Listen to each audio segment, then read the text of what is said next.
a ver cuando estudiemos el mecanismo de el sistema de combustión interna. Determinadas características que tienen estos combustibles permiten que se enciendan por medio de chispa o que realicen una autoignición, como en el caso de los motores diésel. Esa autoignición hay veces que es buena, como en el caso de los motores diésel, y es mala en el caso de los motores nafteros. Por eso que los índices de calidad de los combustibles en uno y en el otro caso vamos a ver que son la antítesis uno del otro. Pero antes de seguir adelante con esto, lo que tenemos que tener el concepto es el concepto siguiente. Primero, la revolución industrial se basa en el carbón o el petróleo. Nosotros el carbón lo dejamos de lado porque no se utiliza el sistema biela-manivela, digamos. Se puede utilizar en forma secundaria, por ejemplo, un motor de vapor utiliza carbón, pero es para calentar un agua que a su vez necesita un sistema biela-manivela para funcionar en el motor de vapor. Pero esencialmente nos vamos a centrar en lo que es el combustible de petróleo, porque es lo más utilizado. Es decir, esto es un mundo tan amplio que a lo mejor le iría a todas las clases hasta fin de año para ver las distintas cosas. Pero bueno, lo vamos a tratar de comprimir en la medida de lo posible, que les quede una idea general. Y después, bueno, con esta introducción, después pueden ustedes ahondar lo que quieran si les interesa el tema. Siguiendo ahora con lo nuestro, decimos, tenemos el petróleo. El petróleo tiene energía comprimida, y muy comprimida. Cuando se habla de vehículos eléctricos, por ejemplo, inclusive para motores de avión, el problema es el peso. Las baterías todavía no están lo suficientemente evolucionadas para que puedan competirle directamente a lo que es el combustible. Ustedes llenan un tanque de combustible con un auto y a lo mejor le hacen 1000 kilómetros, depende del tipo de auto, algunos hacen más inclusive. En cambio, ustedes cargan la batería de un vehículo, obviamente que hoy en día ya hay vehículos eléctricos que tienen una autonomía más grande, pero esa autonomía más grande se hace a costa de un costo enorme de las baterías, y aparte después, una vez que la han utilizado, no se llena un tanque tan fácilmente como un tanque de nafta en ese tiempo, sino que le va más tiempo para cargarlo. Por lo tanto, todavía los motores de combustión interna, a pesar de que son contaminantes, todavía tienen un tiempo más. Lo de contaminantes, lo aclaro, es un cuento de niños decir que el motor eléctrico no contamina. No contamina si las energías que se utilizan para generar la electricidad son energías totalmente limpias. Porque si ustedes van a poner una central térmica para que luego genere electricidad y que después la electricidad les parezca que está limpio porque la energía la sacan de un enchufe, evidentemente eso no tiene ningún sentido, porque ya se ha contaminado en el lugar donde está la central. Podremos decir que podrá tener un poquito más de rendimiento, puede ser, pero también tienen la pérdida de rendimiento de la transmisión de la energía eléctrica, que también contribuye con eso. Es decir, los motores eléctricos quitan contaminación de los centros de las ciudades grandes, pero la trasladan a los lugares donde se produce. A lo mejor están en otro lugar más alejado.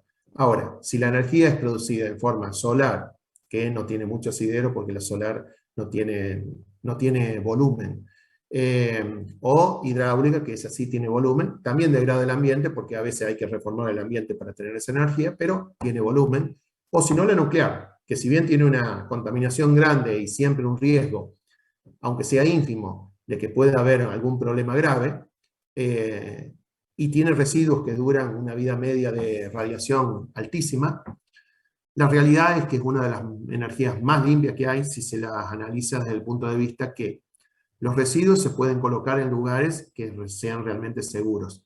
La tecnología actual permite un sistema tan redundante de seguridad que es lo mismo que viajar en avión. Si ustedes se caen de un avión, lo más seguro es que no cuenten más historias. Pero también las posibilidades de que un avión falle son ínfimas a la par de un auto. Es decir, el riesgo de manejar en una carretera en auto es superior a un avión. Bueno, lo mismo se aplicaría en el concepto de la central nuclear con respecto a otras centrales, por ejemplo. El hecho está en que el sistema eléctrico, los motores eléctricos tienen algunas características muy, muy especiales, sobre todo porque son manejables desde el punto de vista digital, y sin duda va a ser el futuro. Dentro de unos años veremos que la mayoría de los autos serán eléctricos. Pero hoy por hoy, la energía del petróleo, que estamos estudiando acá, y el motor de combustión interna, es algo enormemente útil, tanto para la industria como para la movilidad. Entonces, ahora vamos a seguir hablando de esto, pero primero vamos a ustedes ya lo tienen, es decir, que este problema lo van a agregar a la carpeta copiándolo, pero nosotros vamos a resolver este problema, digamos, no resolverlo porque lo acostumbraba a resolver en la clase, pero bueno, ahora ya está hecho. Contrólenlo por las dudas, porque lo hago y seguramente me puedo equivocar. El hecho de que lo dé esto desde el año 1986 no significa que lo dé bien, así que bueno, analícenlo y véanlo. Pero básicamente se trata de un motor y dice así el problema. En el sistema biela-manivela mostrado, determinar la posición, velocidad y aceleración del pistón teniendo en cuenta que la manivela, como consecuencia de la gran inercia relativa del volante que posee, tiene una velocidad angular constante. Bueno, ¿qué es lo que tenemos? Si ustedes recuerdan, lo podría abrir, pero bueno, tendría que salir de esta página. Cuando nosotros vimos la cruceta escocesa, ¿qué teníamos? Teníamos acá lo que es manivela, manivela porque los libros de traducción mexicana la llaman así, pero sería el cigüeñal nuestro, tenemos el codo del cigüeñal, y luego tenemos la biela, tenemos un pistón, tenemos, esto se denomina camisa, que la camisa justamente dentro va el pistón, estos elementos se denominan válvulas, este elemento se denomina bujía, y estos son los caños de escape y los de aspiración. Esto básicamente es un motor. Y que este sistema, el sistema biela, que lo vemos acá, y manivela, conforman el sistema, justamente, biela-manivela, que es el corazón del motor. ¿Por qué un motor lleva un sistema biela-manivela o, hipotéticamente se podría llegar a usar, aunque no sirve, el modelo de cruceta escocesa? Porque nosotros tenemos que hacer un motor que cumpla un ciclo y vuelva a comenzar, porque de nada nos serviría aprovechar la expansión de los gases una sola vez, produciría un movimiento, y luego, ¿qué haríamos? No tendríamos más nada. En cambio, con un motor que posea un sistema de esto, en donde acá la manivela va girando alrededor de su centro, este pistón va subiendo y bajando. Y a través, dependiendo de qué tipo de motor sea, una serie de ciclos, vuelve a retornar al ciclo inicial. Entonces, este motor que produce energía, la energía en la unidad de tiempo va a ser potencia, y esa potencia salida desde la parte central, que es el cigüeñal, nos va a servir para utilizarla en distintos tipos de usos, sea en la industria o sea para mover un auto o una moto o un avión. Entonces, ¿qué es lo que tenemos acá? Un problema a resolver en donde yo lo he hecho para que la nomenclatura sea exactamente igual a la del sistema biela-manivela.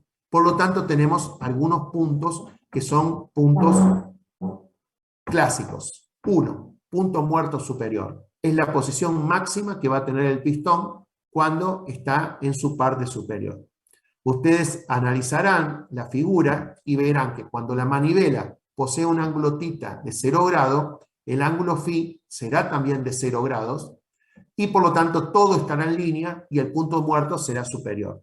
Ojo, esto es así en la mayoría de los motores, pero existen motores que para evitar en cierta forma el roce del pistón más sobre una pared que sobre la otra, porque como vamos a ver, me adelanto un poquito, pero cuando esté en la fase de expansión, se hace mucha fuerza sobre una pared, entonces ciertos motores, en una época, por ejemplo el motor del Renault 12, venía con el perno descentrado. Los motores de perno descentrado no poseen su punto muerto superior cuando la manivela está vertical, sino que es en una posición cercana, pero no es esa.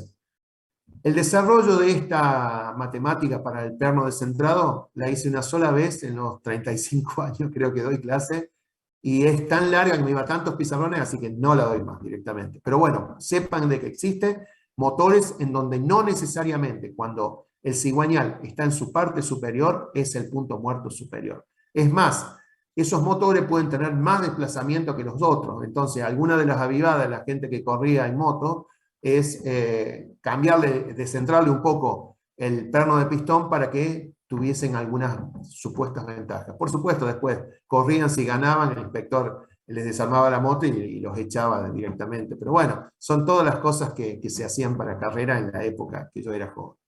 El hecho está en que nosotros acá, analizando este esquema, ¿qué es lo que tenemos? Un punto muerto superior y además tenemos un punto muerto inferior que va a ser cuando el pistón esté lo más bajo posible. Y eso será cuando este ángulo θ que ustedes están viendo tenga 180 grados. Siempre hablando para pistones de perno centrado, como les dije recién. Bueno, en ese interín nosotros lo que vamos a determinar, exactamente igual que el sistema de cruceta escocesa, es la dependencia de la posición X, que es la distancia medida desde el punto muerto superior hacia abajo, en función del ángulo θ.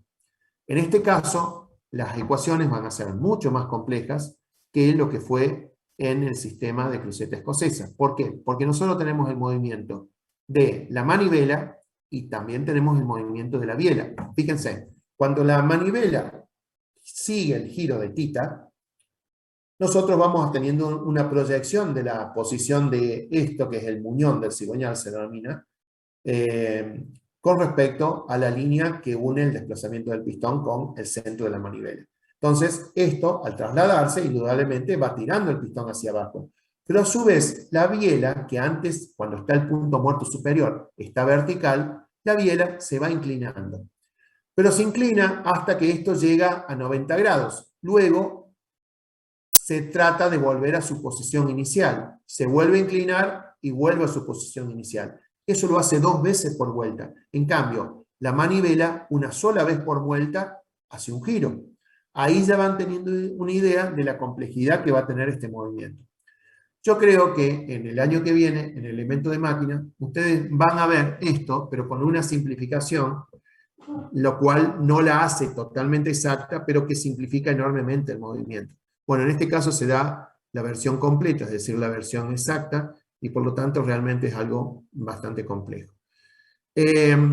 ¿Cómo vamos a empezar a analizar este problema? Exactamente igual que lo hicimos en la cruceta escocesa, que justamente lo doy primero para comparar los dos sistemas y segundo para que el procedimiento de cálculo les quede claro cómo se realiza. Es decir, yo tengo acá un análisis de una sola variable, que es la variable X, que va a ir, es una distancia que va a ir bajando hasta su valor máximo y después va a volver. En la cruceta escocesa, esto era, por ejemplo, una función seno o coseno, es decir, una función seno-coseno limpia, es decir, no tenía nada, solamente seno-coseno. ¿Por qué? Porque en la cruceta escocesa era la proyección de este muñón, que está señalando el cursor, sobre la dirección, es decir, producía una onda seno-coseno dependiendo. Ustedes saben que seno y coseno es exactamente igual, solamente depende de dónde se tome la referencia, si se toma en la cúspide o se toma en el paso por seno. Entonces, lo que nosotros vamos a tener que este valor de X es el que yo quiero obtener en función de θ. Para todo esto, en nuestro esquema, vamos a tener elementos que son básicamente constantes en nuestro análisis. Uno es la distancia desde el cielo del pistón hasta el perno del pistón, que es este, que se denomina K.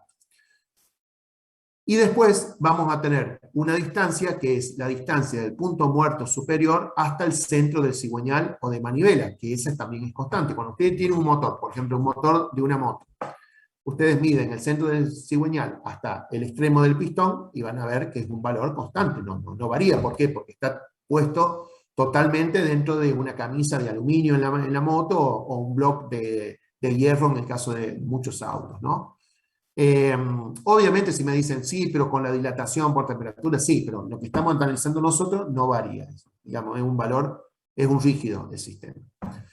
Entonces, yo tengo que analizar X en función de θ. Pero lo primero que veo es que yo, por eso les comenté en la clase pasada, de lo poderoso que es el análisis 1 para análisis de máximos, mínimos, sacar conclusiones, es realmente muy poderoso, pero hay que saber realizar las funciones del movimiento con todas las dependencias. Si yo acá, por ejemplo, pusiese X en función de θ solamente olvidándome de phi, el resultado es totalmente distinto. No da, o sea, no sirve. Entonces, ¿qué es lo que voy a empezar analizando? El análisis lo voy a hacer igual que en la cruceta escocesa, diciendo que la longitud total, que es constante, L, es igual a X, que sabemos que es variable, más K, que sabemos que es variable, más que B, que es la biela, la longitud de la biela, por el coseno del ángulo phi, que está acá, porque el coseno del ángulo φ la estaría proyectando acá, o sea, yo estoy sacando esta distancia, la que ustedes ven acá,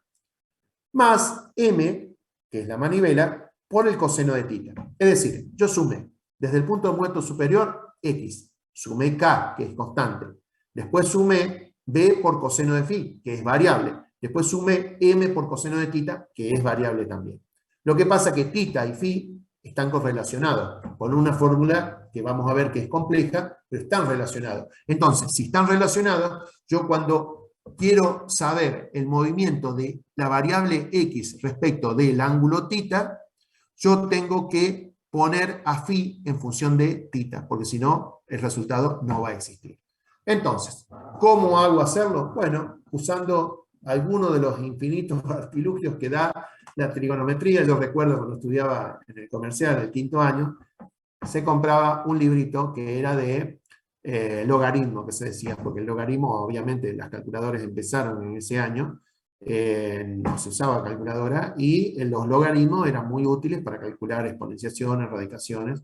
Entonces, en la tabla de logaritmos venía también la tabla de funciones trigonométricas.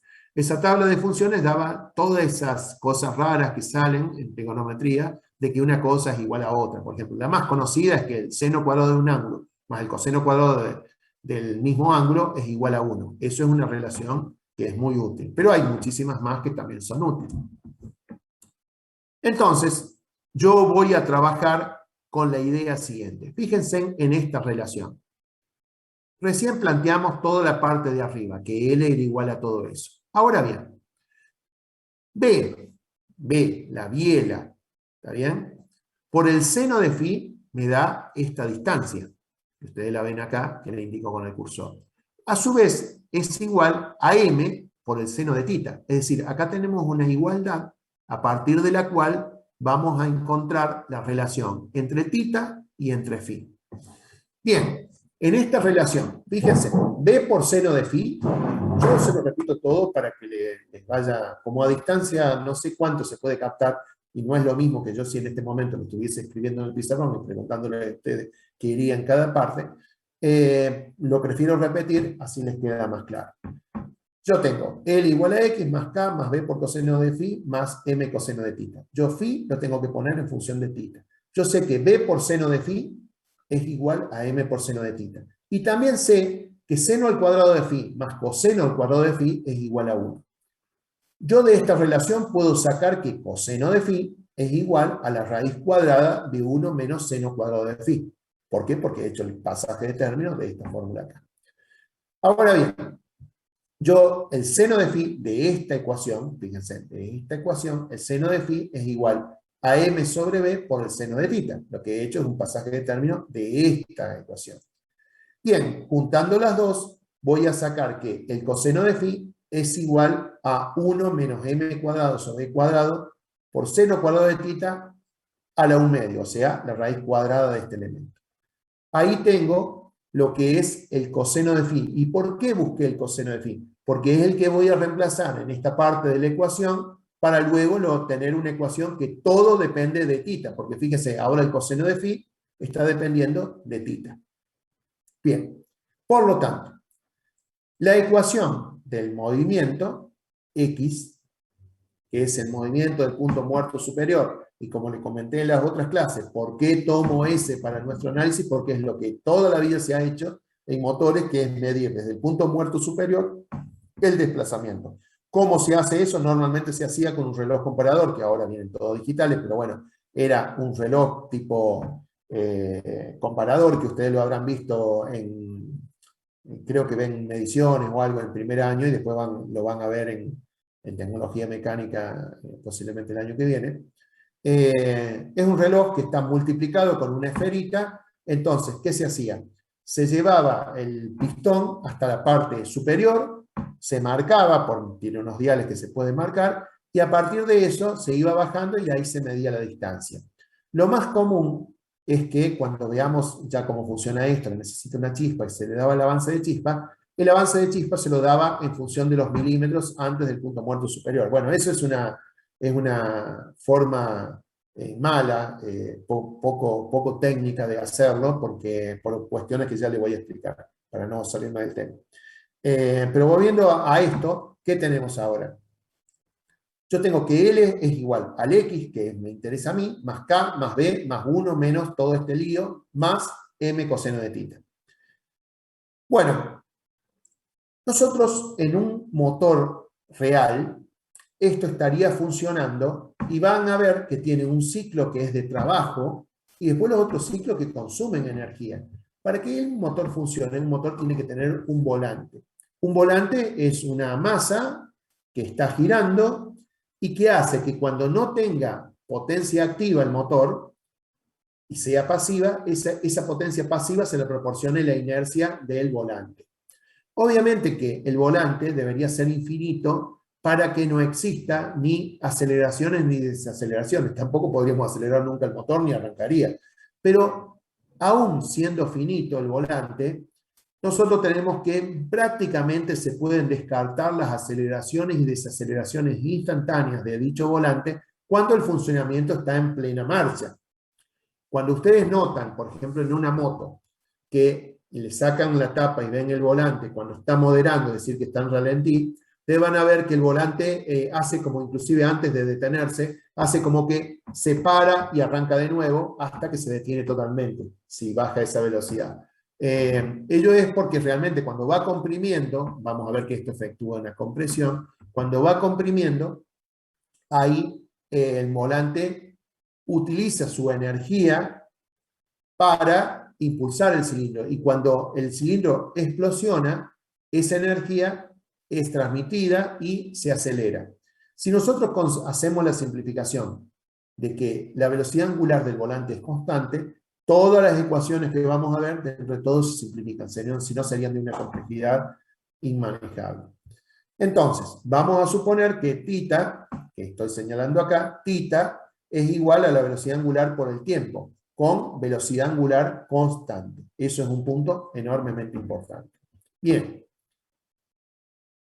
La posición del pistón, como yo lo tenía acá, que estaba todo este conjunto, yo lo que hago es extraer X, porque X es el valor que me interesa. Entonces, X será igual a L menos K menos B por esto, menos M por coseno de esto. Es decir, que yo acá, conociendo los valores de L y K, que son números de cada motor, es decir, en un motor yo mido la distancia entre el cielo del pistón y el centro del plano del pistón por un lado, y por el otro lado, L es la distancia entre el punto muerto superior y el centro del cigüeñal. Si yo tengo esta ecuación, ya puedo calcular para cualquier ángulo θ el valor que voy a tener de X. Como ustedes ven, es una fórmula compleja. Si nosotros comparamos con el movimiento del sistema cruceta escocesa, nosotros vamos a tener que este término, que es el que más complicado es para el movimiento, no existe y solamente está este. Por lo tanto, ¿qué es lo que se puede decir? Que el sistema de cruceta escocesa es un sistema mucho más eficiente desde el punto de vista matemático para convertir el movimiento de vaivén en movimiento circular o viceversa, el circular en movimiento de vaivén. Porque es el que menos aceleraciones va a tener porque es un movimiento más suave. Pero el tema está en que ese sistema no sirve, porque las cosas en la ingeniería real no son las que ven un matemático y es la armonía que puede tener la matemática, sino que las cosas tienen que funcionar y ser fáciles de fabricar. El sistema de cruceta escocesa es un sistema complicado de funcionar, sobre todo si tenemos en cuenta las velocidades normales de un motor. Fíjense en ustedes, ¿de qué valores hablamos? Por eso insisto tanto que en mecánica hay que conocer el orden de magnitud de las cosas.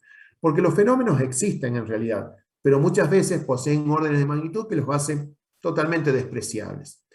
Por ejemplo, yo si quiero hacer funcionar un motor, para hacérselo simple en el cálculo, a 6.000 revoluciones por minuto, que en un motor de moto es lo más normal ir, incluso los autos modernos tienen su potencia máxima en 6.000 revoluciones por minuto, como son vueltas por la unidad de tiempo, es decir, vueltas por un minuto, son en realidad frecuencia angular, yo en un minuto tengo 60 segundos. Si yo voy a 6.000 revoluciones por minuto en un motor, en realidad, aunque les parezca a ustedes increíble, ese cigüeñal que ustedes lo ven dando vuelta, que ya lo vamos a ver en videos, ese cigüeñal da 100 revoluciones por segundo. O sea, es una velocidad realmente que para que ese pistón y esa biela no se rompan, es el producto de una evolución notable a lo largo de más de 100 años, mucho, o sea, no mucho más, pero bueno, creo que los primeros motores de combustión deben haber sido unos 5 o 10 años antes que el siglo XX, o sea que estaríamos hablando de unos 130 años, han ido evolucionando y finalmente son elementos casi perfectos. Pero en el caso del sistema de cruceta escocesa, que ustedes recordarán que tenía una corredera, eso es imposible de hacer. Y aparte, sería imposible de hacerlo en cantidad. En cambio, en estos elementos, para este sistema biela-manivela, son todos elementos generalmente circulares, es decir, cojinetes, que son fáciles de fabricar. Entonces, con esa salvedad de que este motor, este sistema, vamos a ver que es el más útil, tenemos que decir que desde el punto de vista matemático la cruceta escocesa es mejor. Desde el punto de vista real, el sistema biela-manivela es lo mejor que hay para convertir el movimiento circular en movimiento de vaivén o viceversa. Ahora, ¿nosotros qué hemos hecho hasta el momento? Hasta el momento hemos conseguido la posición en función del ángulo. Si nosotros ahora queremos saber la velocidad, ya es mucho más fácil, porque ya tenemos la relación completa entre distancia y ángulo. Entonces lo que tenemos que hacer es derivar respecto de θ, y en realidad, cuando nosotros estamos hablando de velocidad, tenemos que terminar derivando respecto del tiempo. Porque acá cuando ustedes ven el ángulo, θ, esto en un motor que está funcionando, el ángulo θ es el producto de la velocidad angular por el tiempo. O sea, la variación del ángulo respecto del tiempo por el tiempo, por diferencial de tiempo. Entonces, si yo tengo esto en funcionamiento, voy a derivar, en realidad, respecto del tiempo, pasando por θ, que es función de función, y yo tendría que la velocidad de la cara superior del pistón sería igual a la derivada primera de x respecto del tiempo. Y acá tenemos la primera gran simplificación. Yo al tener que L y K son constantes, su derivada es 0, por lo tanto, toda esta parte no va. Y derivaremos esta parte. Bueno, esta parte derivada, dado que tenemos un exponente, es ese exponente por la parte interna, con el exponente menos 1, por eso queda menos 1/2, después se deriva toda la parte interior y se obtiene toda esta mezcla acá. Más la parte fácil, que esta era igual al sistema biela-manivela, que el coseno se convierte en seno de θ. Como es todo esto, está multiplicado obviamente por θ punto. ¿Por qué? Porque una vez que yo derivé en cascada todas las partes, primero con la parte de afuera del paréntesis, como esto fuera una unidad, después la parte interna, después tengo que terminar derivando el seno cuadrado de θ y finalmente tengo que terminar derivando θ. Por lo tanto, en todo esto voy a tener que θ punto, que es la derivada de θ respecto del tiempo, que sabemos que es una constante, porque es velocidad angular constante, queda todo al final del paréntesis, del corchete, perdón. Y terminamos teniendo que B es igual a lo encerrado dentro del corchete y significa cuál es la velocidad. Ahora bien, acá hay algo intermedio para pasar de esta derivada a el resultado final que es muy interesante y también está derivado de los artificios, o decir, las relaciones que había en ese famoso librito que le dije de relaciones trigonométricas, y que ustedes hoy en día lo buscan en internet, ponen relaciones trigonométricas y van a tener las que había en el librito y 10 veces más. Así que eso lo pueden ver. Y acá, ¿qué es lo que tengo? Otra relación muy conocida es que el seno de un ángulo por el coseno de otro ángulo es igual a la mitad del seno del doble del ángulo. Parece un trabalengua, pero es lo que se manifiesta acá. Fíjense, yo tengo seno de θ por coseno de θ. Entonces lo puedo reemplazar por seno de θ por coseno de θ es igual a 1/2 de seno de 2θ. Entonces, utilizando esta simplificación, yo lo coloco dentro, reemplazando por supuesto, y me queda que la velocidad es igual a la manivela elevado al cuadrado sobre 2b, bueno, toda esta parte de acá. Pero ¿qué es lo que podemos analizar? ¿Qué tiene de interesante esta fórmula? Lo más interesante que tiene esta fórmula, aparte de la complejidad, es que, bueno, si miramos el sistema de cruceta escocesa, solamente sería la parte que les señalo yo acá.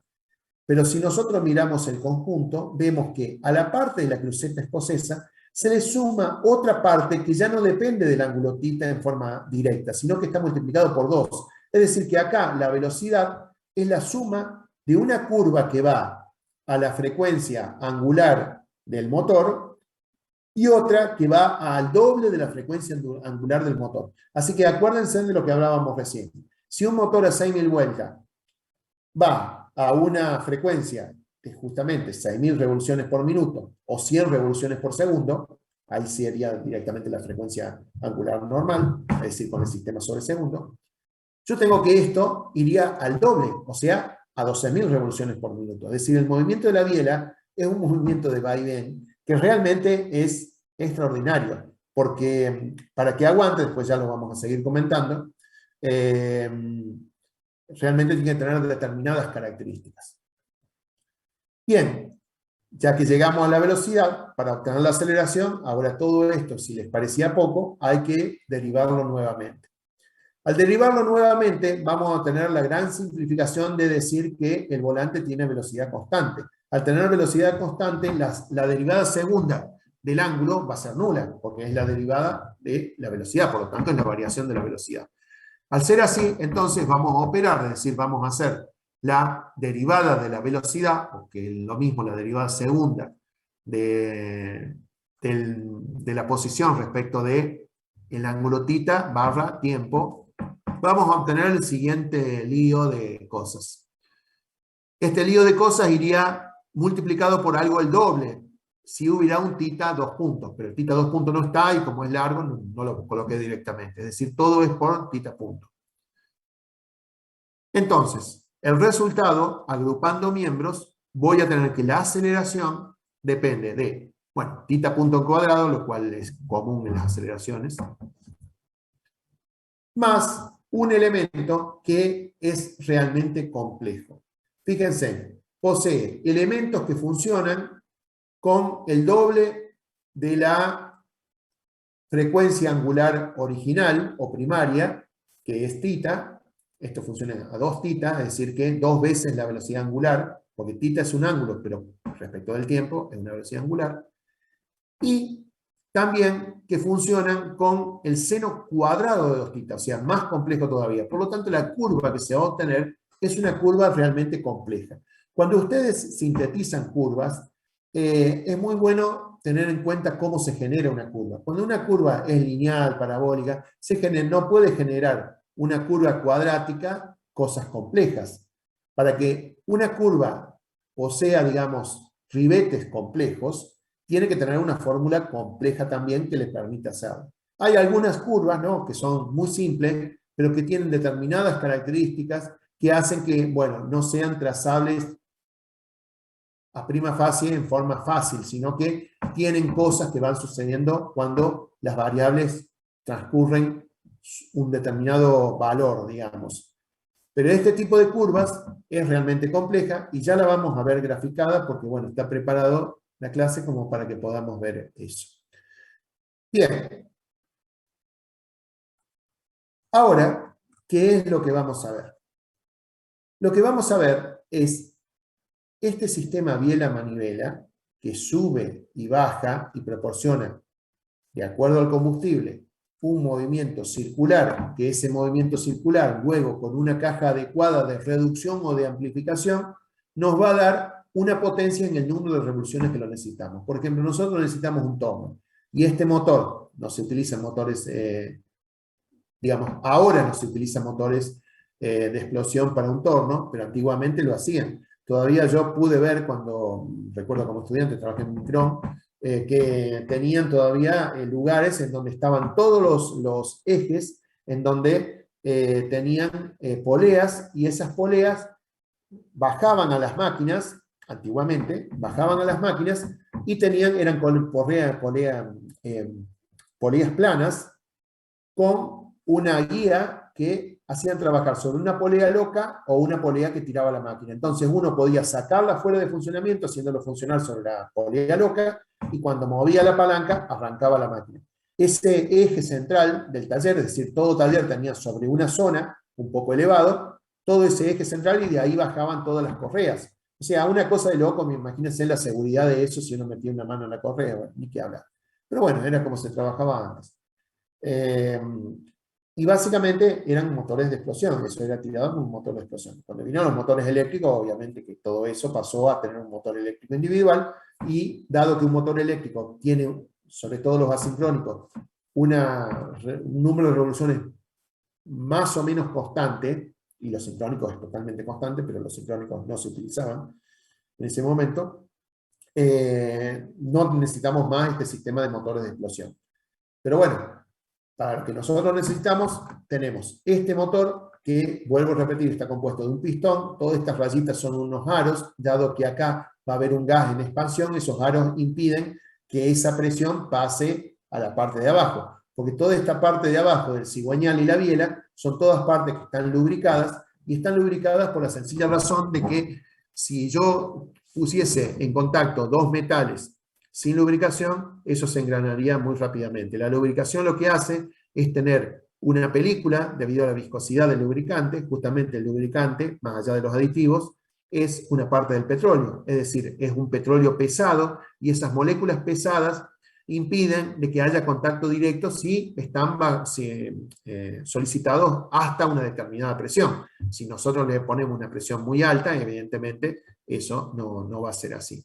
Pero esa lubricación y el hábito derivado de la práctica de utilizar un metal muy blando con respecto a una superficie muy dura es la mejor forma que algo pueda durar en el tiempo. Cosa curiosa, aunque le colocan lubricación, si nosotros tuviésemos en un cigüeñal, en la parte del muñón, que fuese un acero nitrurado como suele ser, y un alojamiento de biela que también fuera de acero nitrurado, el resultado sería que no andaría. En cambio, si ustedes armaron algún motor, o si no, yo se los digo, esto posee unos casquillos de un metal que se denominaba, en mi época creo que sigue usándose igual, metal rosado, que es un metal que hasta con la uña se lo puede rayar. Sin embargo, ese metal tan blando, cuando es colocado con lubricación y con un cigüeñal que está perfectamente rectificado de manera tal de que no tenga casi aristas que lo horaden al material, esto puede funcionar. Imagínense, ustedes un motor a 6.000 vueltas. Bajémosle para que sea más parecido a un tractor, digamos 2.000 vueltas. 2.000 vueltas. O sea que por segundo sería la tercera parte, serían 33 vueltas por segundo. ¿Está bien? Un tractor funciona a 10.000 horas. Hagan 33 vueltas por segundo, por 10.000 horas, por 3.600, y van a ver los, no sé, los millones, millones, millones de vueltas que le va para que eso tenga un cierto desgaste. O sea, imagínense la perfección de que estamos hablando. Los motores son máquinas realmente muy perfectas. Y cada motor difiere del otro por la función que vaya a tener. Es decir, uno no puede aplicar un motor de una moto a un avión o uno de avión a un auto, porque son conceptos distintos, pero básicamente lo que vamos a ver, que es el funcionamiento de 4 tiempos, 2 tiempos, diésel o nafteros, la verdad que son, también los nafteros pueden ser a gas o los diésel pueden ser a gas, ¿no? Pero básicamente lo que vamos a ver es el concepto del motor, y con eso ustedes van a tener una idea para extrapolarlo a otro tipo de motores. Entrando entonces en la descripción del motor de 4 tiempos, tenemos que volver a decir que nosotros, cuando ingresamos una mezcla de aire y combustible, el aire posee oxígeno. El combustible es un hidrocarburo. Por lo tanto, en determinadas condiciones de presión y temperatura, esto se oxida, o lo que es lo mismo, se inflama. Al inflamarse o quemarse, esa masa de aire y combustible eleva enormemente su temperatura. Al elevar enormemente su temperatura, y recordando la ley de los gases, que es presión por volumen sobre temperatura, si mal no recuerdo, yo tendré que, si yo tengo un volumen acá determinado que está cerrado, yo al aumentar la temperatura va a aumentar la presión sobre el cilindro. Por lo tanto, ¿qué va a hacer? Va a ser aumentar el volumen del cilindro. Yo, si ese trabajo para aumentar el volumen del cilindro lo llevo a través del sistema biela-manivela, lo que me va a dar como resultado es que va a haber algo que está girando. Y si algo que está girando es el motor en funcionamiento, del cual voy a poder extraer potencia. Ahora bien, ¿cómo hace ese aire y combustible estar en su medida justa? Por ejemplo, en un motor naftero, 12, 14 partes de combustible por partes de aire, cómo hace estar en su configuración óptima y cómo hace estar dentro de ese lugar para que se expanda, y cómo hace para renovarse, para sacar los gases de combustión, para poner nuevo, para mezclar ese aire con el gas. Bueno, eso lo hace de la siguiente forma en un motor de 4 tiempos. Un motor de 4 tiempos necesita de 2 vueltas completas, es decir, serían 360 grados por 2, 720 grados, para completar los 4 ciclos. Esos 4 ciclos se inician de la siguiente forma. Primero, vamos a suponer que empezamos por el ciclo de aspiración.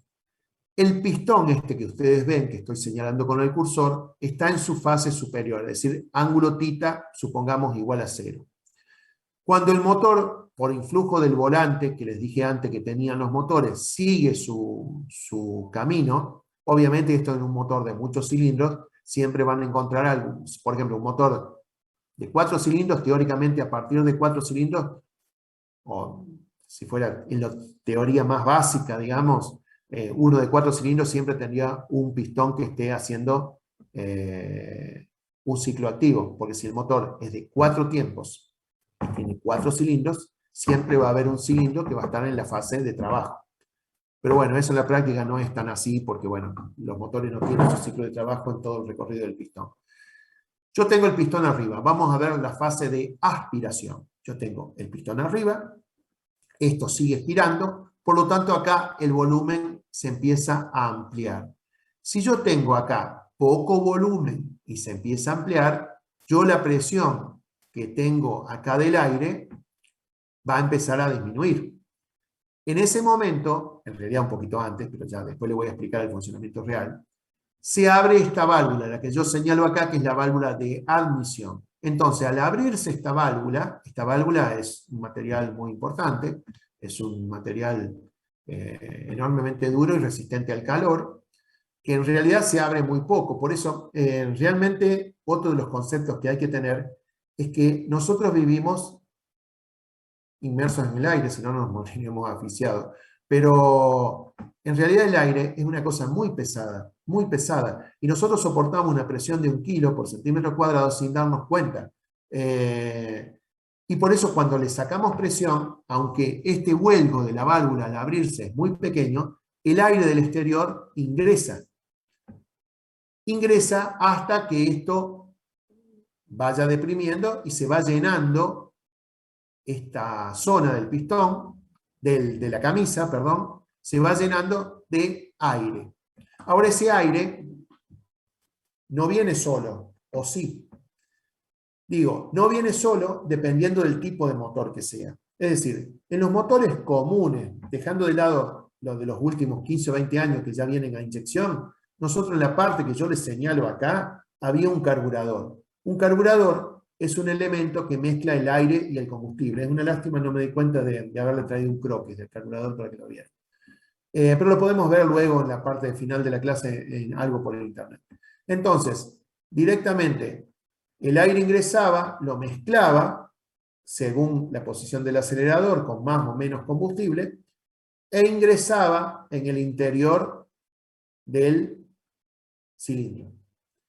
Este pistón sigue hasta su punto muerto inferior, el PMI, y entonces, a pesar de la enorme velocidad que tiene esto, vuelvo a repetir para que ustedes se hagan la idea, a 6.000 revoluciones por minuto, que cualquier moto que deben tener la aceleran un poquito y está a 6.000 revoluciones, a 6.000 revoluciones por minuto quiere decir que daba 100 vueltas por segundo. Y acá estamos hablando de una mitad de la vuelta. O sea que 1 en 200 es el tiempo que tiene para que todo este aire de afuera llene el cilindro. O sea, nada, la nada misma. Y estamos hablando de un motor de bajas revoluciones, y es 6.000 vueltas para todo lo que es competición.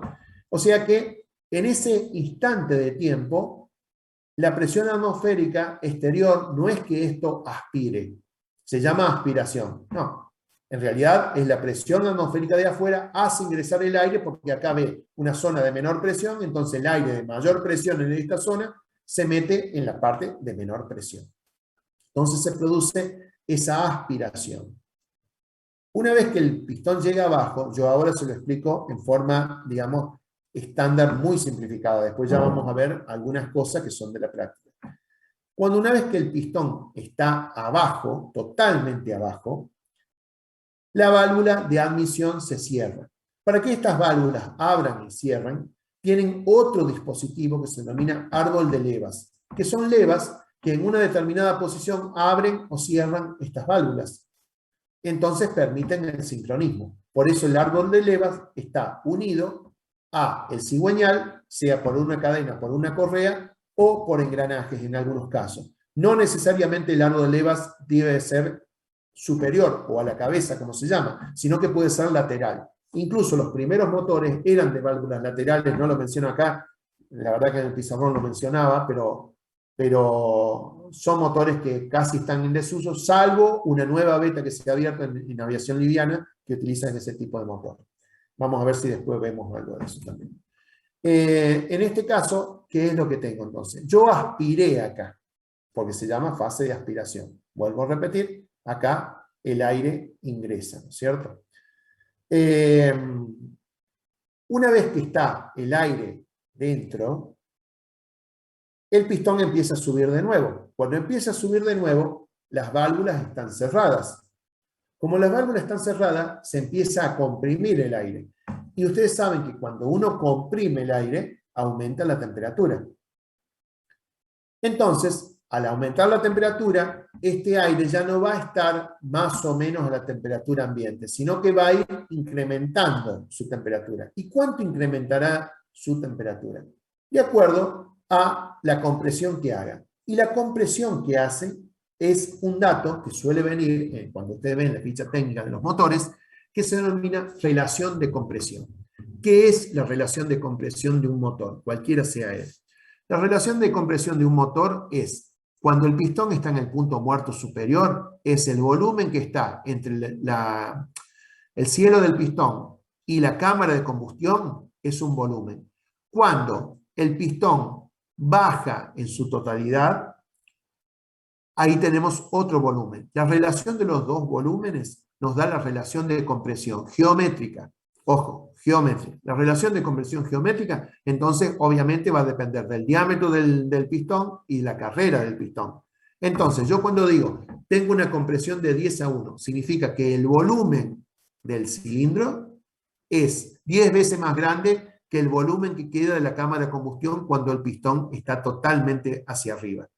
Entonces, de esa forma, yo tengo idea de que si yo tengo un motor naftero de una compresión, como los motores antiguos, motores de avión antiguos, 7:1, es un motor que, bueno, es de baja compresión, se considera. Y si yo tengo un motor como de una moto que viene 11:1, una moto, digamos, media pistera, de 11:1, tengo un motor de alta compresión. Ahora, ¿por qué le dije geométrica y no le digo real? Porque una cosa es la geometría y otra cosa es la realidad. Geométrico es lo que yo les dije. Ahora, real depende de otras cuestiones. La compresión real depende del entrecruzamiento que haya de las válvulas. ¿Por qué? Porque yo lo que les expresé recién era una cuestión muy simplificada, que el pistón está arriba, la válvula abre inmediatamente, empieza a aspirar, cuando llega abajo la válvula cierra.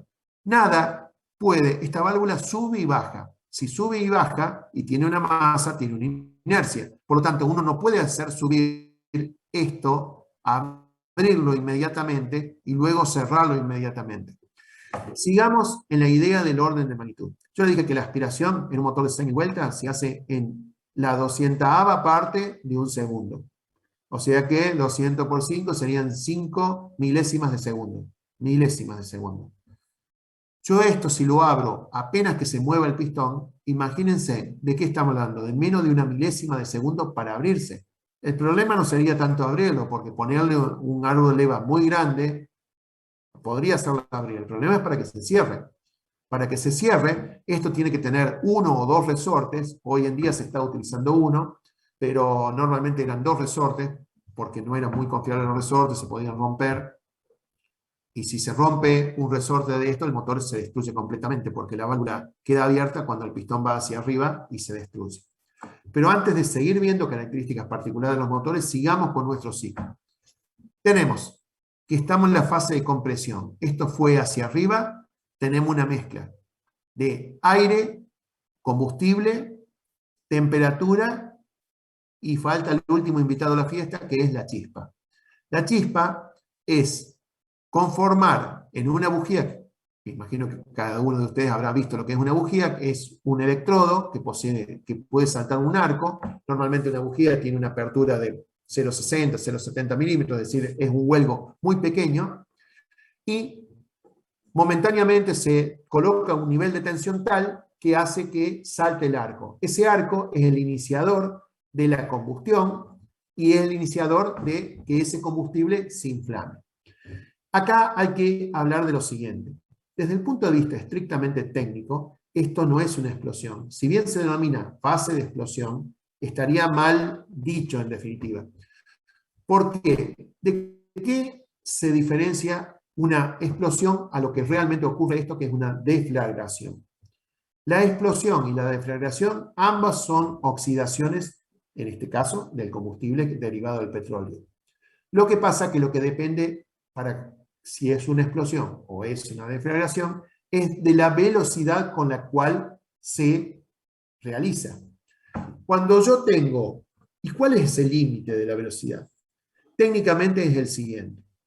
Si ustedes agarran y ponen, por ejemplo, no lo hagan, ¿no? Como dicen, no lo hagan en su casa, pero bueno, ponen, qué sé yo, un tarrito con nafta al lado de una pared y le encienden fuego, bueno, eso sí, no va a ser bueno porque se va a encender, posiblemente explote, por lo tanto es peligroso, pero no va a voltear la pared. ¿Por qué? Porque es lo suficientemente lento como para que se aplique el concepto típico de la mecánica clásica del principio de acción y reacción, que bueno, cuando esa llama instantáneamente se encienda, enciende el aire que está quemando. Ese aire aumenta de volumen. Ese aumento de volumen se apoya en la pared y le va a venir en contra del otro lado, le va a venir la llama, sin pasar más nada que eso. Si esto fuera una explosión y cambiamos, en lugar de encender en el tarrito, encendemos la mecha de un cartucho de dinamita, cuando el cartucho de dinamita explote, y no deflagre, explote, cuando explote, no solo el que está del lado contrario a la pared lo va a dañar, sino que va a voltear la pared también. ¿Por qué? Porque es tan rápida la explosión que la onda de choque no le importa tanto, le importa, pero no le importa tanto, porque tendría que tener una velocidad casi infinita para que no le importe, no le importa tanto que de un lado no tenga casi presión y del otro lado esté la pared, porque se expande simétricamente y lo que choca primero lo destruye. Como les digo, esto es un sentido ideal. Ahora, ¿por qué la dinamita TNT, trinito tolueno, puede, digamos, explotar y la nafta puede deflagrar solamente? Por una cuestión muy simple y conceptual. La nafta es un hidrocarburo. Al ser un hidrocarburo debe ser oxidado. Para oxidar el hidrocarburo, las moléculas de oxígeno tienen que... espere que estoy admitiendo a un alumno. Las moléculas de oxígeno tienen que oxigenar al hidrocarburo para producir la reacción. ¿Perfecto? Bien. Cuando yo tengo un compuesto químico que yo poseo internamente las moléculas de oxígeno en un estado que se denomina metaestable, es decir, está el oxígeno pero no está combinado todavía. Está en un estado que no es estable como un hidrocarburo, que yo puedo hacer muchas cosas con un hidrocarburo y yo porque tome una botella con nafta y la remueva, no me va a explotar. Eso no se aconseja hacerlo con un explosivo, por ejemplo. Hay explosivos más estables y otros, con la nitroglicerina, hacen eso y vuela todo. Entonces, esos elementos poseen oxígeno en un esquema metaestable. Cuando se produce la ignición, un disparador, que puede ser una mecha, puede ser un golpe, esas moléculas de oxígeno que estaban en estado metaestable se combinan internamente produciendo la oxigenación. Entonces, instantáneamente, eso se oxigena completo y por lo tanto explota, es decir, se combustiona instantáneamente a una velocidad muchísimo mayor y al ser la velocidad tan grande proporciona una onda de choque que es destructiva. Un ejemplo de esto, ustedes habrán visto los dragsters que suelen correr en Estados Unidos, las carreras de picada, todo eso. Bueno, Eso pueden utilizar hasta cierta cantidad un combustible que se le agrega a la nafta. Ese combustible, cuando usan de más, ustedes habrán visto los motores partidos por la mitad, que le explotan, bueno, hace todo ese tipo de cosas. Bueno, ello ocurre porque ese combustible, ¿cómo harían ustedes para, en esta admisión que le dije yo, del cilindro aspirando hacia abajo, meter más combustible con la oxigenación correcta? Bueno, si yo pongo nafta, por más buena que sea la nafta, va a necesitar de una cantidad X de oxígeno. Ya vamos a ver que los motores turbo pueden ingresar más cantidad de oxígeno, pero eso lo dejo para más adelante. Cuando yo le ingreso a esto el combustible que utilizan los dragster, ese combustible ya posee oxígeno incorporado, solamente que en sistema metestable. Por lo tanto, dentro pueden proporcionar muchísimo más rendimiento que una aspiración normal. Ahora, ese rendimiento trae aparejado muchas más presiones, mucha más fuerza, y si el motor no está suficientemente adaptado, lo que hace es se destruye. Sin llegar a eso, porque en realidad, no sé, no debería decírselo porque el concepto es distinto, pero, por ejemplo, ustedes tienen un camión, un motor medio bruto de camión, le agregan un poquito de un hidrocarburo de menos cantidad de cadenas, de átomos de carbono en la cadena, por ejemplo, le agregan un poquito de nafta, y ese motor se va a transformar en un Fórmula 1 mientras le dure, ¿no es cierto? Para hacerlo arrancar, por ejemplo, si no arrancan, porque, bueno, cuando está frío, los motores antiguos de ese no arrancaban, el arrancador en definitiva es algo que explota con menos necesidades que el gasoil. Pero si ustedes le hacen aspirar nafta, que es un hidrocarburo mucho más liviano, el motor arranca. Obviamente que hacen unas explosiones que al poco tiempo se va a destruir. Pero lo más común es los que manejan camiones, cuando no es propio, por supuesto, es agregarle un poquito de nafta. Entonces, bueno, pueden correr con la carga sin problema. El motor chico por un tiempo se transforma en un motor grande hasta que dure. Pero bueno, sigamos con nuestro desarrollo del motor. Aspiramos la mezcla, la comprimimos. Cuando está ahí, he visto unos videos que les pensaba mostrar que, bueno, tienen un pequeño error. La chispa, como todo pasa tan rápido, la chispa tiene que estar antes de que llegue el punto muerto superior, porque si está en el punto muerto superior, el motor está atrasado, porque no le da tiempo de encender todo esto para que baje. Sigan situándose en los tiempos que tenemos. La ignición de la chispa se produce cuando el motor está llegando hacia arriba, por ejemplo, lo más común en ralentí que tenga 5 grados de avance en el cigüeñal, y cuando, dependiendo del motor, si es un motor medio ordinario, puede llegar a tener 25 grados de avance en el cigüeñal, el inicio de la chispa, que es el inicio de la combustión. ¿Para qué? Acá esto se empieza a incendiar cuando todavía el pistón está subiendo. Y una vez que llegó, ¿qué es lo típico? Que el pistón llegue arriba y a esto logre la máxima presión y entonces empuja hacia abajo. Cuando ustedes se pasan de avance, es muy típico porque los motores empiezan a hacer un ruido muy característico, parece una campanita, y es porque todo esto es sobreexigido por una explosión que llega cuando el pistón está subiendo. Pero eso ya lo vemos más adelante. Primero describamos todos los signos. Yo tengo el pistón que llegó arriba, se incendió por la chispa de esta bujía que le estoy señalando, y ahora empieza la fase de explosión, que debería ser la fase de deflagración. Bueno, esa fase de explosión tiene que este cilindro tiene una presión. La presión dividido el área,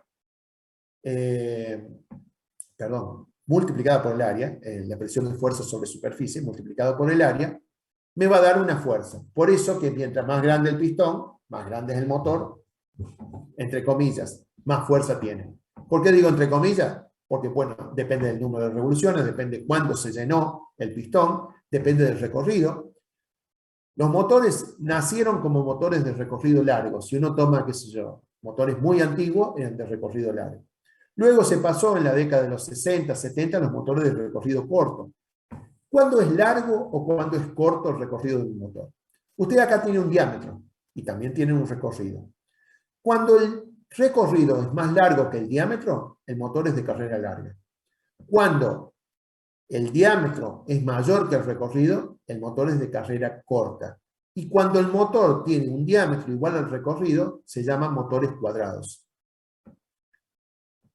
Los motores hoy en día, que vienen en los vehículos, yo les mezclo cosas que vamos a ver más adelante, pero bueno, los motores hoy en día tienen tendencia a ser motores nuevamente de recorrido largo, porque son los motores que se denominan medida chica o downsizing, que son motores chicos que producen alta potencia. Entonces, para que un motor sea chico, los pistones no tienen que ser grandes, pero tiene que tener buena cilindrada. ¿Qué es una cilindrada? La cilindrada es la cantidad de centímetros cúbicos que mueve en un recorrido del pistón. Por eso cuando dicen, la moto es una Honda 250.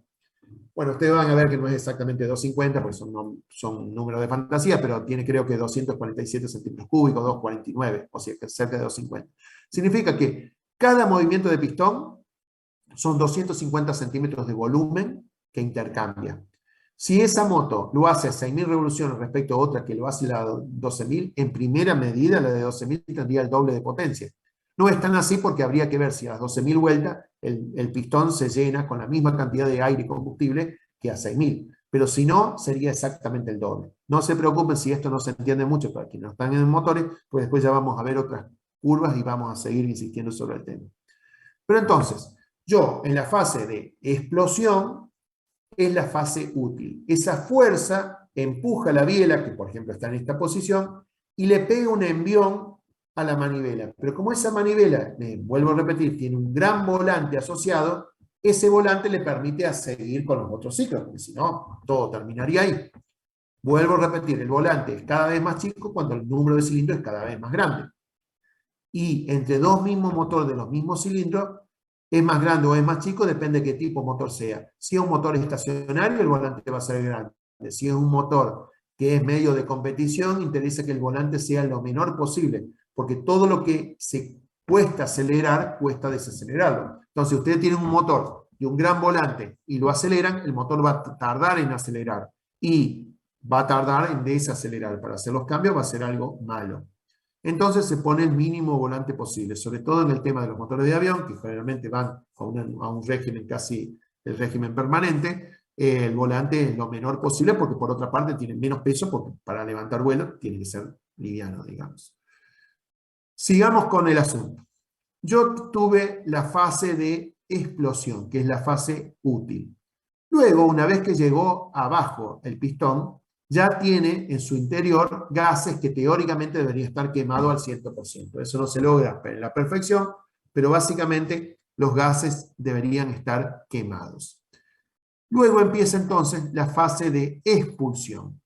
Estando el pistón abajo, se abre ahora esta válvula, no la anterior que era de admisión, sino la válvula de escape. La válvula de escape se abre y el pistón empuja a la salida de los gases de combustión.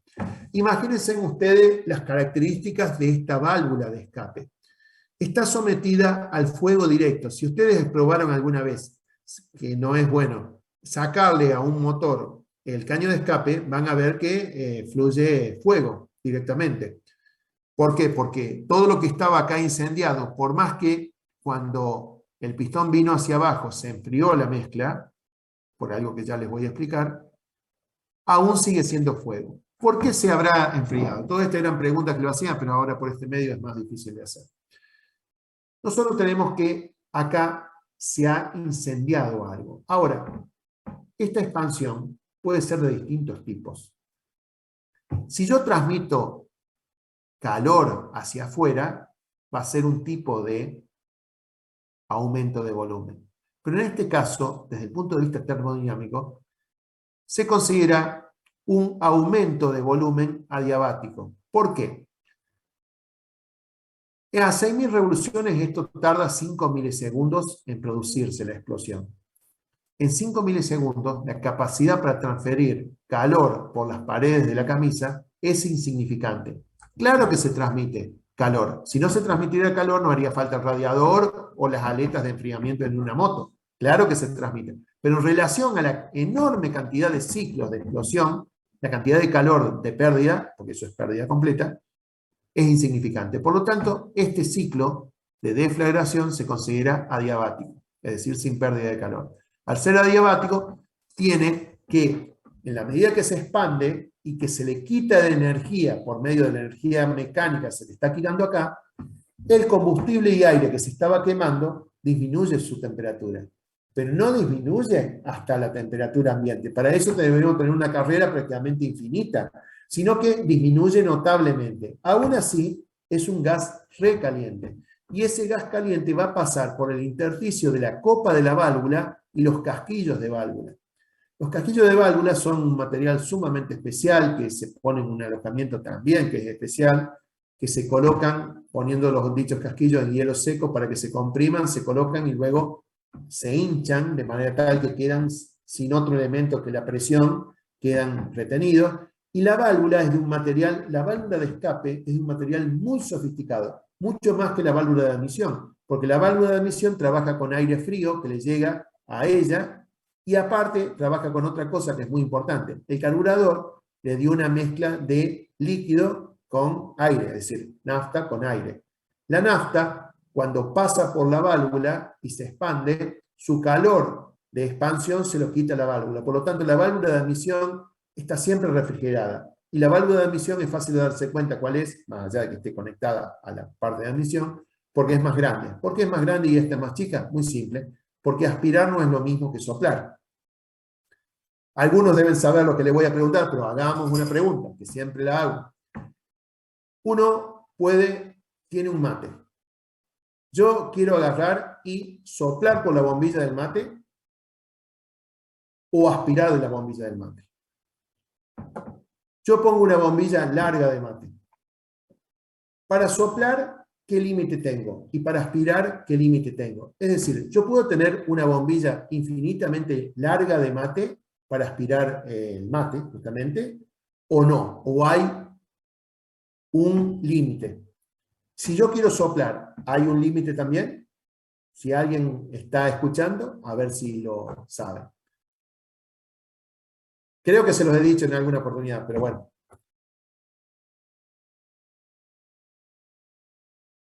Bueno, básicamente, aunque parezca increíble, hay límites que son enormemente cercanos. Voy a decir otra cosa antes de darle el resultado. Las temperaturas, ustedes que estudian termodinámica, para arriba pueden ir todo lo que quieran. Millones de grados puede haber dentro del Sol, en una bomba H, por ejemplo, cuando explosiona, que básicamente la bomba H es el núcleo del Sol. Y sin embargo, por debajo solamente van a 273 grados. Eso lo han visto. Lo mismo ocurre con esto. Ustedes saben que más o menos 10 metros de agua es 1 kilo de presión. Lo deben haber estudiado en física, de agua dulce, ¿no? Entonces, si yo quiero aspirar, aunque sea en teoría, más de 10 metros, en realidad 10 metros con 23, no puedo aspirar. Es decir, yo por más que tenga, digamos, una capacidad para aspirar en la bombilla, un mate de una bombilla de 10 metros de largo, más de eso no puedo aspirar. Haga lo que haga, si ponga el depresor más grande que existe, porque en realidad nosotros no aspiramos, sino que la presión atmosférica de 1 kilo es la que está apretando a la superficie del agua del mate para que ésta suba por la bombilla. Si yo les pudiera, en la teoría, que no se logra nunca, hacer la depresión absoluta, lo único que logro son que el agua suba 10 metros. ¿Está bien? En cambio, si yo quiero soplar por la bombilla del mate, puedo soplar lo que quiera, porque la presión por encima no tiene límites. Bueno, lo mismo ocurre acá. Yo, para aspirar, puedo aspirar nomás cierta cantidad, por eso las válvulas deben ser grandes y en la medida de lo posible, como empezó a ocurrir en los últimos tiempos, de 4 válvulas, es decir, que tenga 2 de admisión y 2 de escape. Hubo motores de 4 válvulas de admisión, 4 de escape, con pistones ovalados, como la Honda de competición 500 de 1980, que se eran experimentos para ganarle a las motos de 2 tiempos. O sistema de 4 cilindros o de 5 cilindros, como las motos Yamaha, hay muchas que vienen de 5 cilindros, que son 3 válvulas de admisión y 2 de escape. Lo que queda bien en la arquitectura de un motor es que si son de 4 cilindros, la bujía va en el medio, que es el mejor lugar para una bujía. Por eso que es algo muy, muy bueno el sistema de 4 cilindros y una válvula, y una bujía, que es lo que se utiliza prácticamente en todos los motores de auto hoy en día. Bien, siguiendo con esto, ¿qué tenemos? Yo, con la expulsión de gases, el pistón fue hacia arriba y sacó todos los gases calientes. Esos gases calientes tienen mucha energía todavía. Entonces, a alguien hace muchos años se le ocurrió algo que era muy interesante, pero que era impráctico, como suelen ocurrir con muchas cosas. Hay veces que el resto de las tecnologías tienen que ayudar para que un invento que es bueno sea utilizable. Cuando alguien pensó en primero pensaron en los compresores. ¿Por qué? Porque por lo que yo les dije, acá no podemos hacer entrar más aire que lo que da la presión atmosférica. Y ojo, ni siquiera la presión atmosférica, porque cuando usted tiene un carburador, tiene una cortina, que también es una obstrucción, por lo tanto hasta es menos de la presión atmosférica.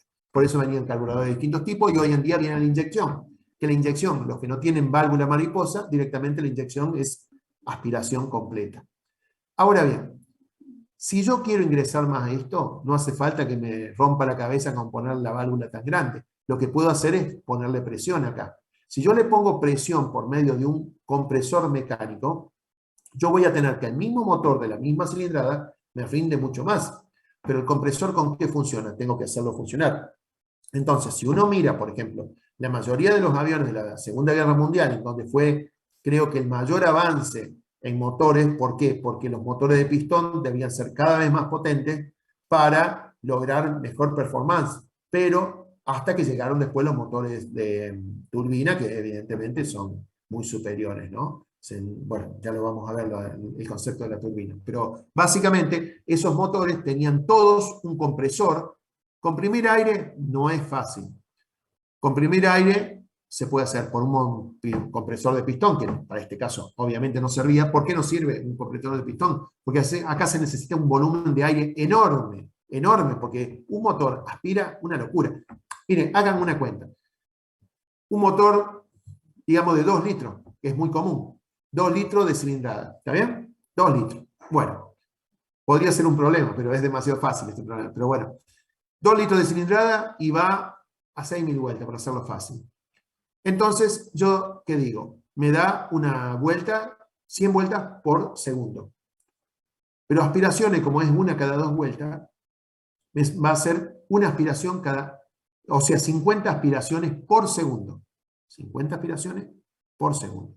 Bueno, multiplíquenlo por 2 litros. ¿Está bien? 50 por 2 litros. Son 100 litros por segundo. Por segundo. ¿Cuánto aire le multiplican por 3.600? Va a ver todo el aire que le aspiró en una hora. Entonces, no era fácil poner un compresor con un compresor como tenemos nosotros, un compresorcito para inflar la goma. Eso no va, no va.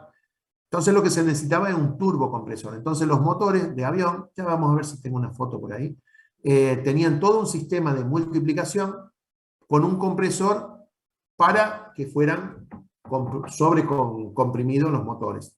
Ahora, eso le quitaba potencia. Por ejemplo, una de las Alfetta que tenía Fangio, el motor real era de 450 caballos, pero 150 caballos le iban para el compresor.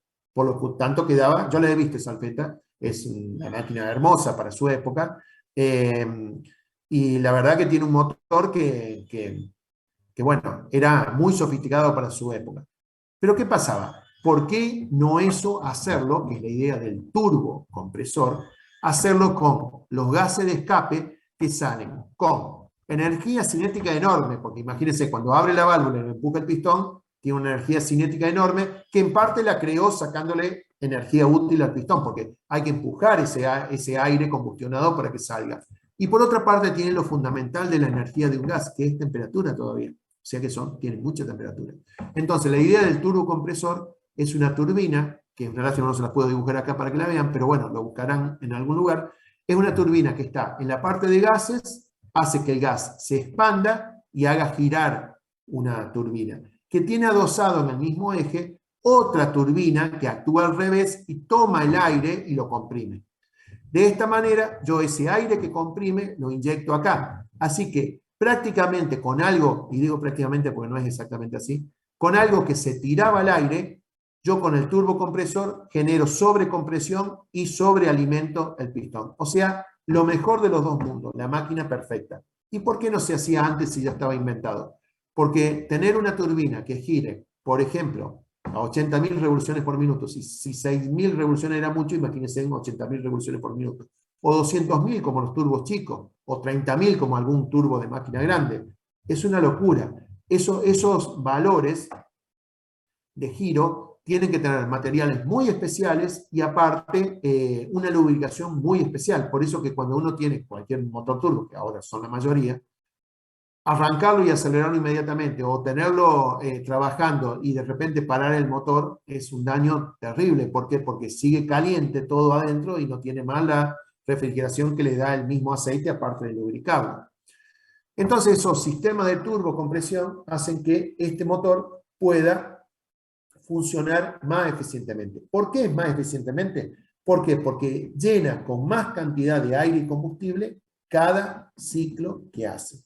Entonces, al tener más aire y combustible, va a producir una presión más grande, y esa presión más grande se va a traducir en una fuerza más grande, que va a ser una cupla en la manivela, el cigüeñal que está en línea de puntos, y eso, al tener más cupla con la misma velocidad, va a tener más potencia.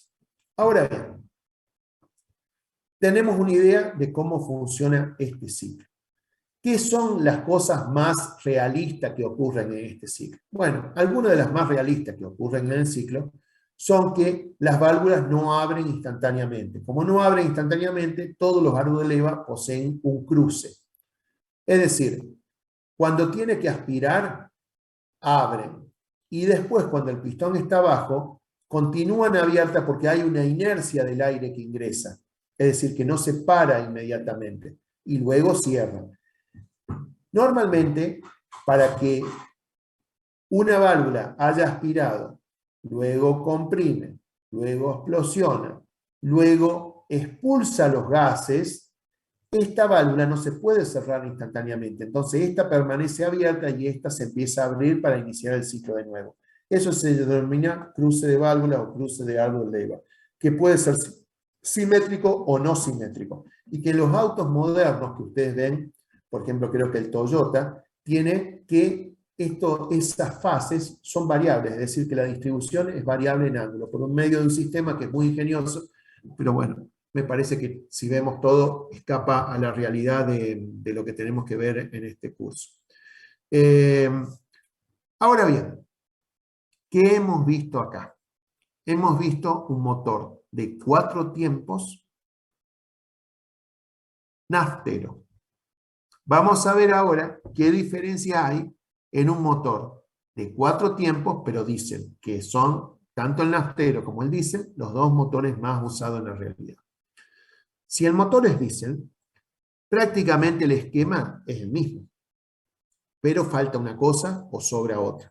En lugar de la bujía, tiene un inyector. Estoy hablando del caso del motor diésel más común, por supuesto, ¿no? El motor diésel es un motor que es más reforzado en su cigüeñal y su biela, porque produce explosiones más importantes, y tiene la característica que en lugar de usar nafta, que hay que incendiarla por medio de una chispa, utiliza gasoil. ¿Qué era el gasoil? Si recordamos cuando empezamos a hablar, era un hidrocarburo igual que la nafta, pero en vez de tener a lo mejor 7 u 8 cadenas, 7 u 8 átomos de carbono en la cadena, tiene 40 o 50.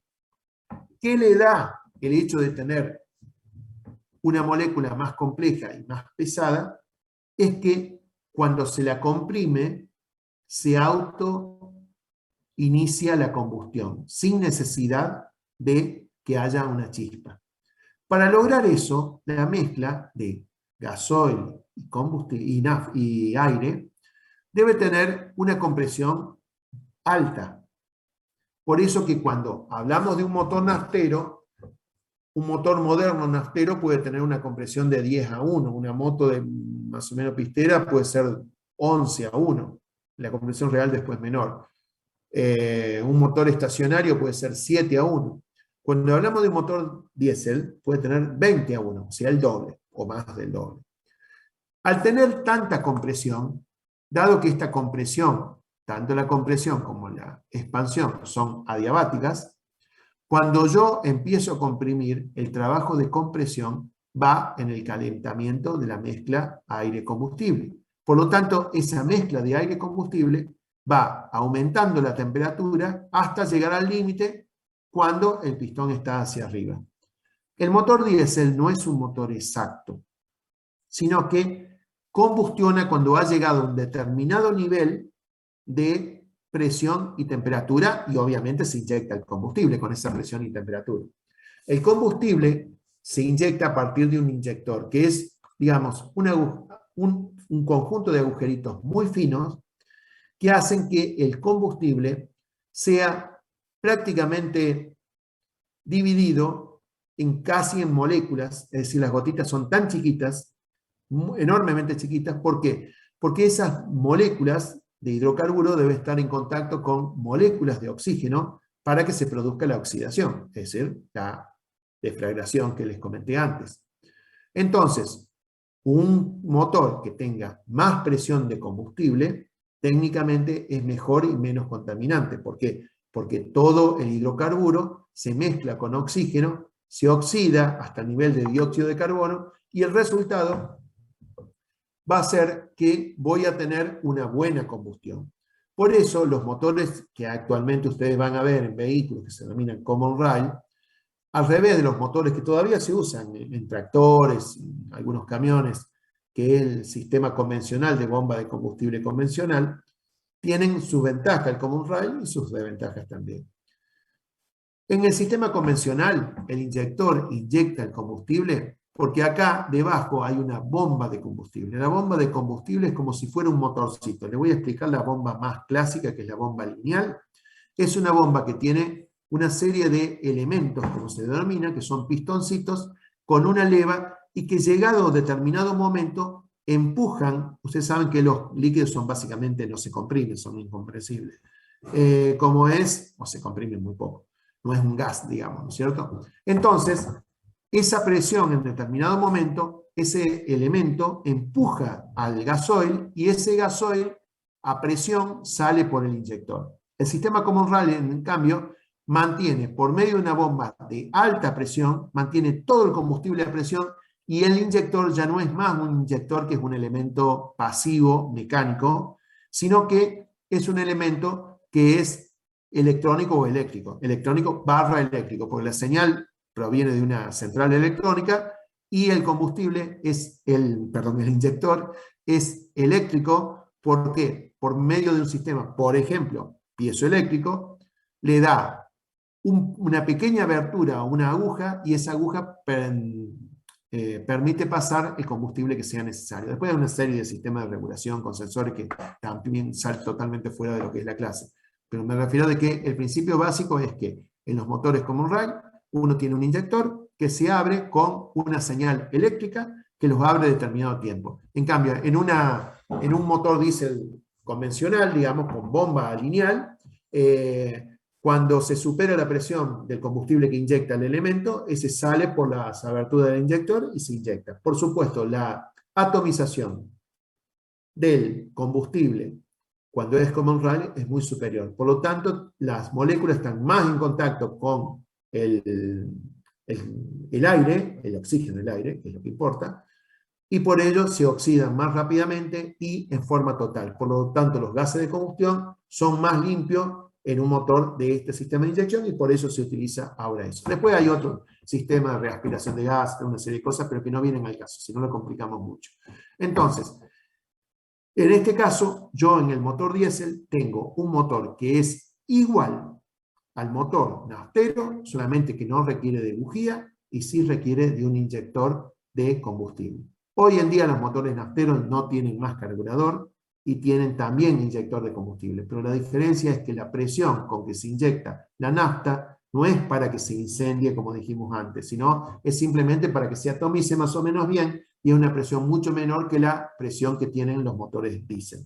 Por lo tanto, si bien los sistemas son de inyección en ambos casos, el sistema de inyección de un motor diésel es mucho más complejo, digamos, más delicado, digamos, que el de un motor naftero. Que falle un inyector de un motor naftero es muy raro, en cambio los inyectores o la central que forma un conjunto es bastante más común, digamos, ¿no? Fíjense en una cosa, que los motores de las máquinas generalmente son diésel para hacer motores más confiables. Bueno, hoy en día un motor de auto, digamos, sofisticado, diésel, yo no sé si es más confiable que un motor naftero. Normalmente el motor diésel, ustedes lo habrán visto en termodinámica, tiene débilmente un mejor rendimiento, digo realmente porque tampoco es una locura, pero tiene mejor rendimiento que un motor naftero. Y normalmente el gasoil antiguamente era mucho más barato que la nafta. Hoy en día el gasoil vale casi igual que la nafta, por lo menos el gasoil premium. Es más, vale más que la nafta común, digamos. Eh,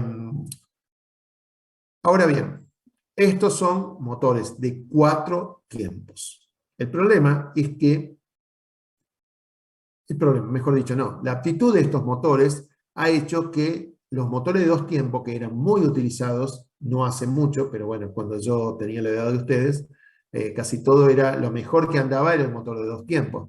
Sobre todo hablamos de moto y moto de gran reacción, digamos. Porque el motor de 2 tiempos es un motor muy sencillo, enormemente sencillo, mucho más fácil de fabricar, que en su versión común funciona muy bien, y después vienen en forma sofisticada, funcionan aún mejor. El problema es que es un motor que perdió absolutamente la carrera de la contaminación, ya que no puede tener las mejoras que tiene el motor de 4 tiempos, ni los motores diésel, y por lo tanto prácticamente su muerte empezó con la prohibición en Estados Unidos, que es el principal consumidor de motores y de combustible, la prohibición de que circularan por la enorme contaminación que tenían. Y entonces fue muriendo. Hoy en día prácticamente, yo creo que ni siquiera las motosierras que vienen son de 4 tiempos, que antes los motores muy pequeños todavía eran de 2 tiempos y ya no están más.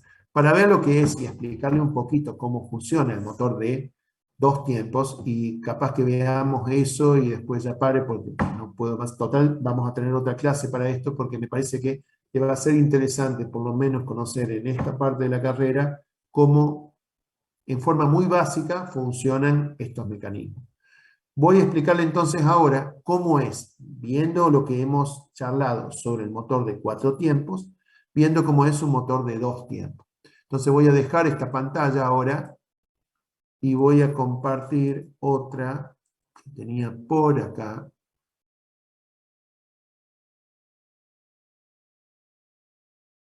Si es que la abrí. Esperen un instante nada más. A ver.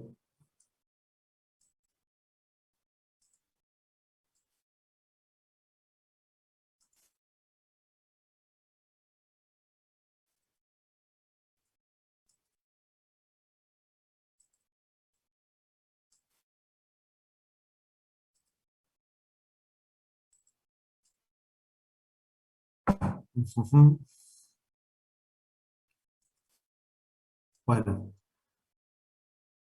sobre que siempre he dibujado mal. De hecho, el karma mío fue siempre de dibujo técnico 1 y 2, que en ese tiempo era de dibujar, y encima no me esmero todavía, o sea que todo lo peor. Pero bueno, es lo que hay. Motor de 2 tiempos. Esto es lo que tenía en una moto tipo Sanela 175, Sapucai en su momento,